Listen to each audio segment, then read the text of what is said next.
Hello student, last time हमने energy stored in a capacitor और energy density के बारे में थोड़ा सा पढ़ा था। तो energy stored in a capacitor का एक थोड़ा सा ब्रीफ पार्ट और समझ लीजिए कि जैसे हमारे पास एक टर्म है energy stored in a capacitor, यही थी हमारे पास टर्म। तो हमने कहा कि बिल्कुल सही है, energy stored in a capacitor. अगर मैं स्टूडेंट्स ऐसे कहूँ कि ये जो कॉम्बिनेशन में आए, अगर ये कॉम्बिनेशन में आ जाए, सीरीज कॉम्बिनेशन में, तो इसको हम कैसे समझेंगे सीरीज कॉम्बिनेशन में। तो इसका फर्स्ट पार्ट जो आएगा that is for series combination. अगर ये मैं सीरीज कॉम्बिनेशन की बात करूं तो हमें पता है U is equal to Q square divide by 2 into C होता है।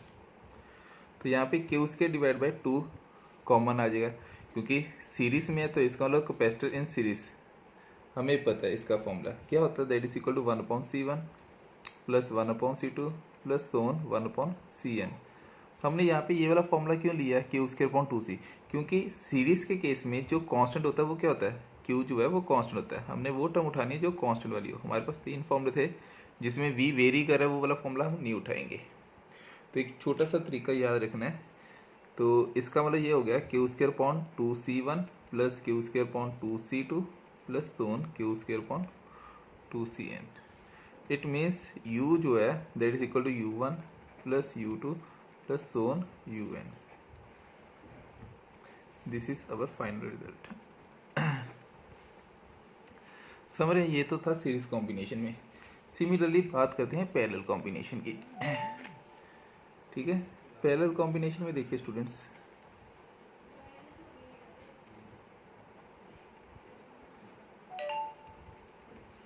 पैरेलल तो पैरेलल कॉम्बिनेशन में कौन सी टर्म कांस्टेंट रहती है students.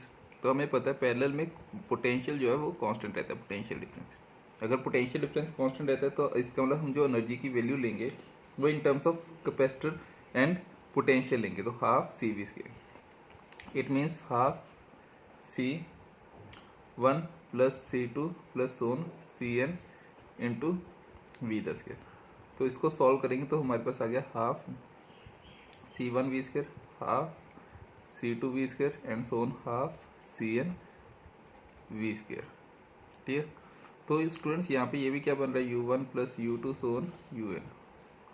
Now the crux point is, हमारे पास दो इक्वेशन आई, एक स्टार और एक डबल स्टार। ठीक है, स्टार और डबल स्टार में हमने देखा तो हमें मिला कि U जो सीरीज में आएगा is equal to U parallel में which is equal to U1 plus U2 plus so on UN। मतलब energy will remain same either in case of series और इन केस ऑफ पैरेलल। समझे स्टूडेंट्स। जी student, तो एक term हमने पहले और भी की थी जिसमें मैंने आपको लेक्चर में बताया था U is equal to half C V square ना, कि ये जो एनर्जी आ रही है ये कितनी आ रही थी, half C V square students.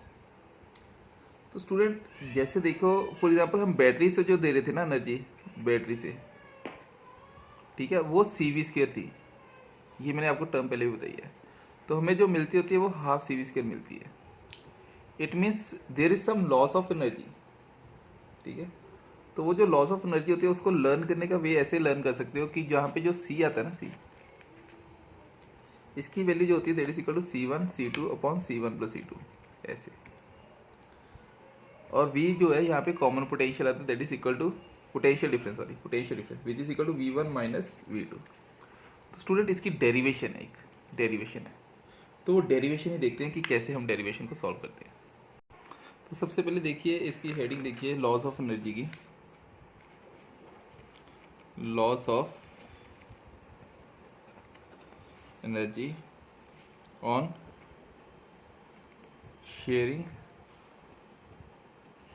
Charges. जब हम चार्जेस को शेयर करते हैं तो क्या एनर्जी लॉस आता है।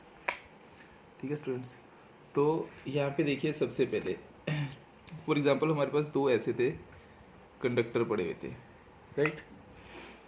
तो इसमें हम कह सकते हैं कि इसका चार्ज जो था वो Q1 था इस कंडक्टर का, और इसका Q2 था। लेट अस अज्यूम ऐसे मान लेते हैं, ये पहले वाले टॉपिक ही चल रहे हैं, कैपेसिटेंस C1 और कैपेसिटेंस इसकी C2।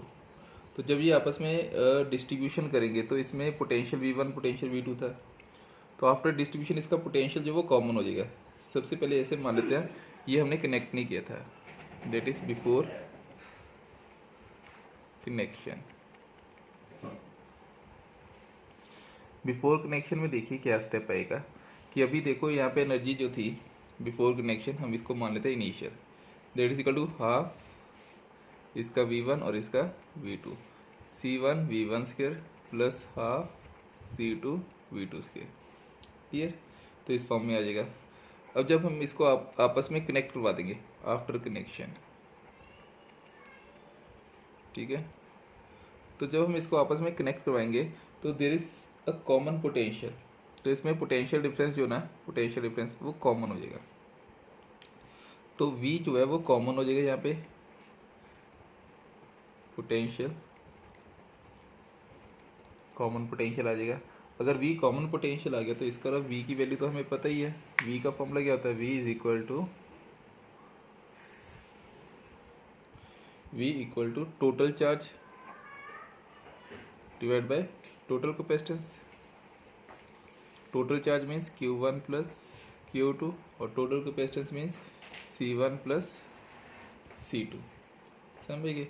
तो इसका मतलब फाइनल जो एनर्जी आएगी UF that is equal to half C1 V1 square plus half C2 V2 square. Clear? तो यहाँ पे पोटेंशियल तो कॉमन आ गया, तो इसका मतलब half C1 plus C2 into V the square. So we get final potential is equal to half C1 plus C2, the value of V square is Q1 plus Q2 divide by C1 plus C2 का whole square as it is V का whole square. So यहाँ पे C1 plus C2 है, यहाँ पे C1 plus C2 का whole square, तो एक के साथ कट हो जाएगा, तो we are left with only half Q1 plus Q2 divide by C1 plus C2। समझ ना स्टूडेंट्स? तो ये आ गई आपकी फाइनल की वैल्यू। अब देखिए स्टूडेंट्स, यहाँ पे सॉरी इसकी रहना था, तो Q1 को हम पुट कर देते हैं C1 V1 प्लस Q2 को C2 V2, समझ रहे हैं, divide by C1 plus C2 का whole square. The value of Q1 is C1 V1 और Q2 इज C2 V2। यहाँ पे जो पुट करनी थी that is equal to C1 V1 plus C2 V2 divide by C1 plus C2, total charge divide by total capacity. तो हमने ये वाली वैल्यू यहाँ पे पुट कर दी। तो स्टूडेंट्स हमारे पास यहाँ तक तो समझ आ गया कि हाँ ये वाली वैल्यूज बन रही हैं, ठीक है। तो ये जो कॉमन पोटेंशियल है इसमें ये चार्ज की वैल्यू है C1 V1, यहाँ पे V नहीं आएगा, ये ध्यान रखना। ये Q1 की वैल्यू है, Q1 और Q2 की वैल्यूज पुट करनी है, ठीक है। तो इसका मतलब ये हुआ स्टूडेंट्स कि हमारे पास ये दो इक्वेशन आ गई, तो हमारे पास इसका मतलब लॉस कितना हुआ, लॉस इन एनर्जी, क्योंकि ये तो हमारे पास फाइनल है, ये वैल्यूज फाइनल, और ये वाली वैल्यू हमारे पास इनिशियल थी, तो इसका मतलब एनर्जी का कुछ ना कुछ तो लॉस आया होगा। तो वो कितना लॉस आया, U is equal to U initial minus U final. जब हम इसको सॉल्व करेंगे तो हमें C1 V1 square plus half C2 V2 square minus ये सारी टर्म हाफ C1 हाफ आएगा यहाँ पे, half C1 V1 plus C2 V2 divide by C1 plus C2 का होल स्क्वायर। समझ रहे हैं? तो इसका मतलब ये हुआ कि इसको जब हम सॉल्व करेंगे तो हमें आता हुआ लगेगा, मैं डायरेक्ट आंसर लिख रहा हूँ, हाफ C1 C2, ठीक है, एलसीएम वगैरह ले लेके half C1 C2 V1 minus V2 का whole square divide by C1 plus C2, that is your final result, जो मैंने स्टार्टिंग में लिखा था आपको। स्टूडेंट एक तो ये तरीका हो गया लर्न करने का, ठीक है, पर मैं आपको एक शॉर्ट ट्रिक के लिए अलग से वीडियो बनाऊंगा जिसमें आप डायरेक्ट वैल्यूज पुट करो और आंसर आएंगे आपके, ठीक है, इतना लंबा चौड़ा करने की ज़रूरत पड़ेगी नहीं। अब जो नॉर्मली बुक्स में दिया होता है, क्या दिया होता है कि वैल्यूज पुट करो आंसर, ठीक है, यहाँ पे वैल्यूज पुट करी जाओ, ठीक है, फॉर्मूले रटो, स्टेप बढ़ जाते हैं, आंसर आ जाता है, ठीक है। आपको एक शॉर्ट ट्रिक बताऊँगा, ठीक है, नेक्स्ट लेक्चर में जब भी मैं शॉर्ट ट्रिक की वीडियो बनाऊँगा। अब हम नेक्स्ट करते हैं। तो यहाँ पे देखिए फोर्स की वैल्यू निकालनी है, तो हम मान लेते हैं कि जो F था हमारे पास, जो हमने F पढ़ा है, that is the magnitude of force between parallel plates, magnitude of force between parallel plates, ठीक है, पैरेलल प्लेट्स कैपेसिटर के बीच में, ठीक है। अगर हम इसके बीच का डिस्टेंस डी से डेल्टा डी बढ़ा दें, जैसे फॉर एग्जांपल यहाँ पे हमारे बीच का डिस्टेंस था पैरेलल प्लेट का डी, तो हम थोड़ा सा और बढ़ा दें। अगर हम डिस्टेंस बढ़ाएंगे तो वर्क कितना करवाना पड़ेगा हमें, तो हमें जो वर्क करवाना पड़ेगा ना, तो उस वर्क को नाम दे दिया हमने डेल्टा डब्ल्यू।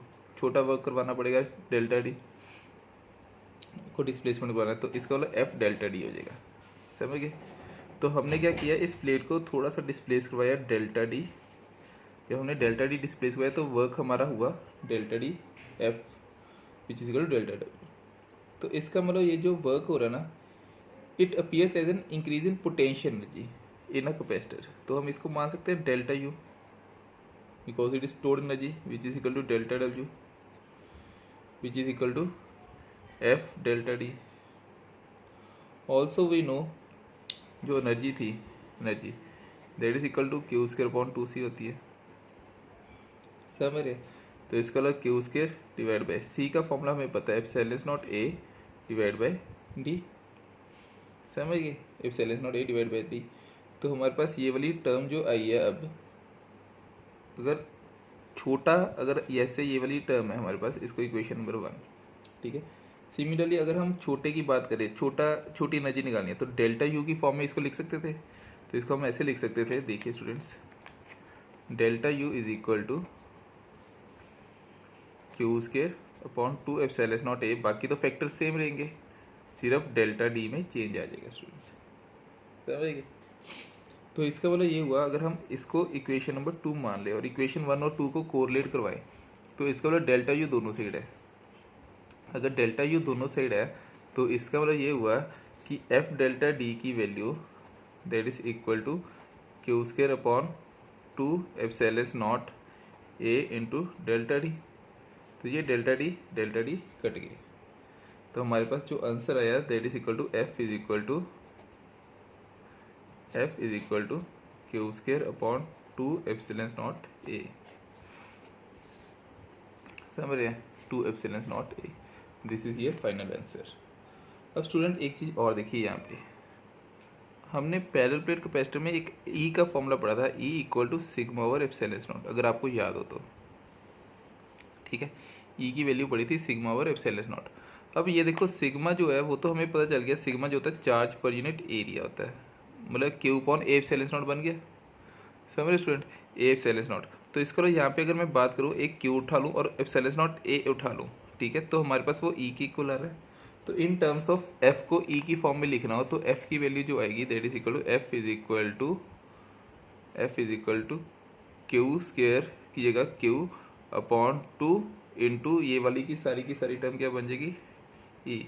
तो ये एक नया रिलेशन बन के गया, हाफ क्यू ई, समझ रहे। तो बच्चे यहाँ पे ऐसे याद रखना है, जो फील्ड है ना विद इन द कंडक्टर, मैं आपको 1-2 लाइनें में बताता हूँ कि कैसे आपने इसको याद रखना, हाफ क्यू ई को, कि जैसे हमने पीछे किया हुआ है कि जैसे यहाँ पे फील्ड जो है, यहाँ पे इनसाइड जो होती है, इनसाइड, ठीक है, कंडक्टर के अंदर electric field inside a conductor is 0, और जस्ट आउटसाइड जो है हम ई मान देते हैं, इसके जस्ट आउटसाइड ई, ठीक है। तो एवरेज जब हम करते हैं ना, एवरेज फील्ड, ठीक है, एवरेज वैल्यू ऑफ फील्ड, तो हम ऐसे मान लेते हैं कि हमारे पास 0 plus E divide by 2 which we can say E by 2। यही कारण है कि हाफ जो है फॉर्मूला वो आपका यहाँ पे अपीयर हो रहा है, देखो, समझ रहे हो, हाफ क्यू ई, ये हाफ क्यों आ रहा है, समझ रहे ना, क्योंकि इनसाइड द कंडक्टर तो 0 होती है और हमारे पास जो बचती है वो क्या रहती है, साइड वाली प्लेट्स के, ठीक है, प्लेट्स के जस्ट आउटसाइड। तो इसका मतलब इसकी जो आंसर आएगा that is equal to half Q ई।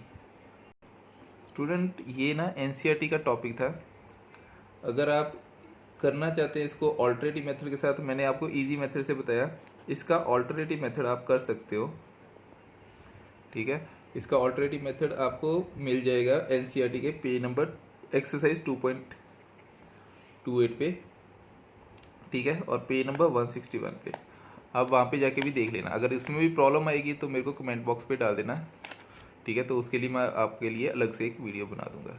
ठीक है स्टूडेंट्स, तो यहाँ पे देखिए स्टूडेंट एक question, prove that while charging a capacitor half of the energy supplied bye a battery dissipates in the form of heat. तो ये क्वेश्चन का सोल्यूशन देखिए। अब देखिए इस डायग्राम में आपको क्लियरली समझ आ रहा होगा, जब स्विच क्लोज किया तो चार्ज जो स्टोर हो रहा है ना, उसकी वैल्यू होगी Q equal to C V. समझ रहे हैं, जब स्विच क्लोज हो। ठीक है, अब देखिए चार्ज ट्रांसफर फ्रॉम बैटरी। ठीक है, जैसे ये स्विच क्लोज किया हमने, यहाँ पे ये क्लोज कर दिया। ठीक है, जैसे इस स्विच को मैंने क्लोज किया तो इसका मतलब ये हुआ कि चार्ज जो ना ट्रांसफर फ्रॉम अ बैटरी, ये Q चार्ज वो ट्रांसफर कर रहा है बैटरी से। ठीक है, तो इसका मतलब ये हुआ energy supplied by batteries Q V, यहाँ पे जो एनर्जी सप्लाई कर रहा होगा, ठीक है, that is equal to Q V, क्योंकि वर्क का फॉर्मूला हमने पढ़ा है, work equal to Q V, work done by batteries Q V, which is equal to Q is equal to C V into V, which is equal to C V square. Clearly ये C V square, पर हमने जो किया है energy stored in a capacitor. ठीक है, energy जो store करती है कैपेसिटर में वो कितनी होती है, हाफ सी वी स्क्वेयर। समझ रहे, और हमारे पास टर्म जो आ रही है वो कितनी आ रही है, सी वी स्क्वेयर।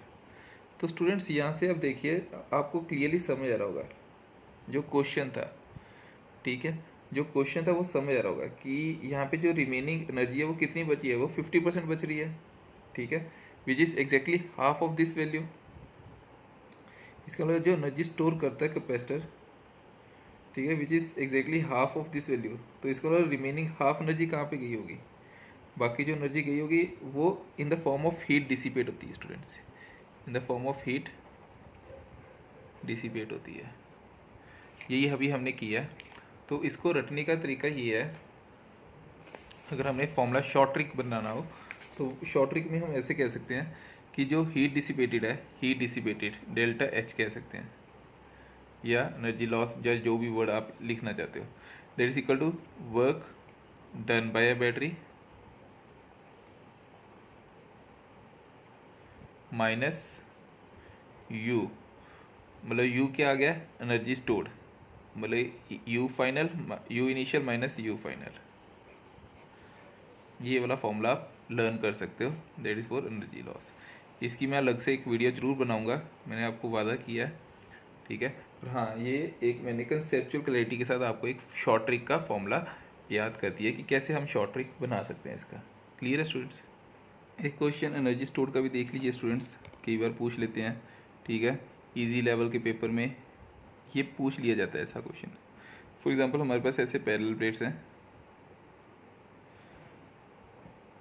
ठीक है स्टूडेंट्स, जिसकी सेपरेशन यहाँ पे ऐसे, पहले तो ये बी दिया हुआ है और ये ए दिया हुआ है, मतलब एरिया, और इनके बीच की सेपरेशन जो दी हुई है वो हमें दी हुई है सी। तो स्टूडेंट ऐसे बोला जाता है कि capacitance between A and B, दो प्लेट्स हैं उसके बीच में कैपेसिटेंस या नेट कैपेसिटेंस निकालनी है। ठीक है, ये ए प्लेट और ये बी प्लेट, इसके बीच में नेट कैपेसिटेंस। तो स्टूडेंट हमें फॉर्मूला पता है एक कैपेसिटेंस का, epsilon not A divide by separation D. ठीक है, तो epsilon not A divide by D, तो epsilon naught as it is, area यहाँ पे क्या आएगा, area is length into breadth means A B, और सेपरेशन क्या है सी। तो ये बड़ा ही इजी हो गया। अब इसके बाद पूछ लेंगे कि energy stored in a capacitor, तो हाफ सी वी स्क्वायर, तो सी की वैल्यू मैंने आपको निकालनी सिखा दी है। तो यू का formula that is equal to half capacitance between A and B into V the square, जो पोटेंशियल दिया उसके स्क्वायर के साथ इसको मल्टीप्लाई कर दो, that is your final result.